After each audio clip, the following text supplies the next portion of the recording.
And discipline comes in the form of things like delayed gratification, which will affect every choice that we make.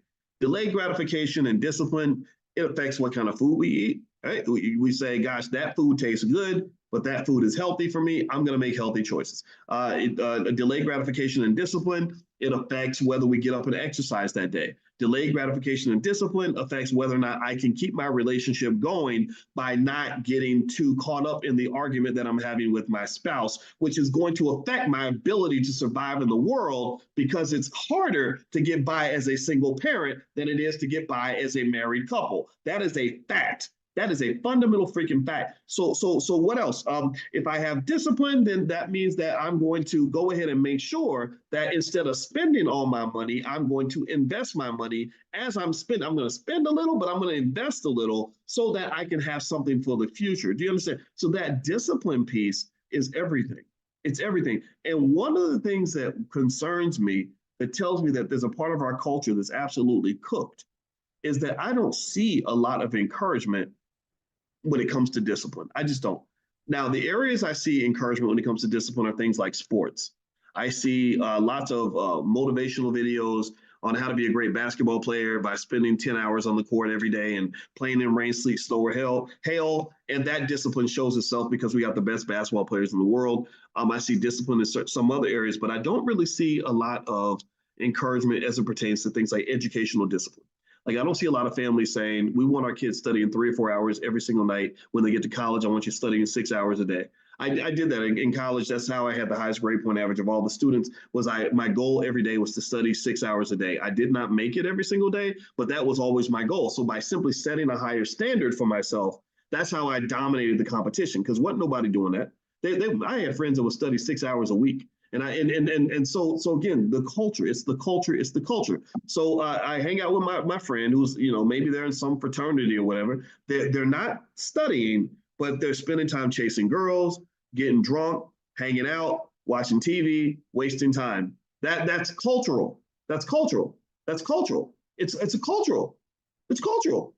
I know somebody, and again, this is the other extreme. Somebody put a comment the other day. They said, I had a friend who was from an Asian family where they were about to disown him because he didn't get into Harvard and he went to USC instead. Now, I thought that was extreme. I said, man, that's crazy. Why would you disown your child because they went to USC? That I don't like that. I don't agree with that. I think that's a little bit too disciplined. But that gives you an idea of the cultural contrast and how it leads to contrasting outcomes. You understand? So that discipline piece has to be a part of any family culture that wants to be successful. You have to have some sort of a code of conduct, some sort of expectations. In fact, I had something I used to use. Let me see if I can remember this. Let me think here. What was it? It was like the 4E model. And I think it says, I think it was something like economics plus education plus expectations equals empowerment. And that's what I used to say, that this is like over 10 years ago. I've been talking about it for a while. But literally, if you imagine a family where they're economically trained and economically conscious and economically disciplined, and then they're also educationally committed at a very high level, and then they set high expectations, that family is going to produce some very successful people. And so I want you to look around and I want you to ask yourself, do we see high expectations being set in the area of education when it comes to Black children? I don't think that we do. I think that when we send our kids off to these white folks in these public schools to educate our kids, they set the expectations so low, it's ridiculous. They don't even, some of y'all got kids that with IQs that are above 150 and they're being trained to be somebody's damn employee. Do you understand how frustrating it is when you are 10 times smarter than your boss?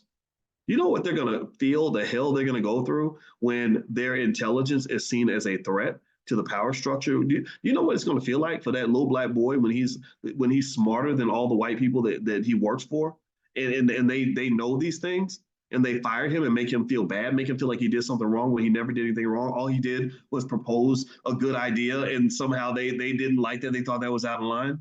That's a real thing. And when I was in grad school, I went through that. There was a Stanford professor that came to Ohio State when I was working on my PhD, and he presented his research. He was a big shot, apparently. I didn't care, and I just sat there and I watched him do his presentation, and he did something that was wrong, and I corrected this man.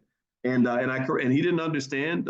He didn't get what I was saying. So I used an analogy to explain what I was saying, and it happened to be really funny. I've always used analogies. I think analogies are a great way to explain and teach things. And I made the explanation, and it happened to be really funny. And everybody in the room started laughing, except for me and except for him. And he was very offended. He was literally like, he was complaining about me all day. He complained to all the professors that I work for.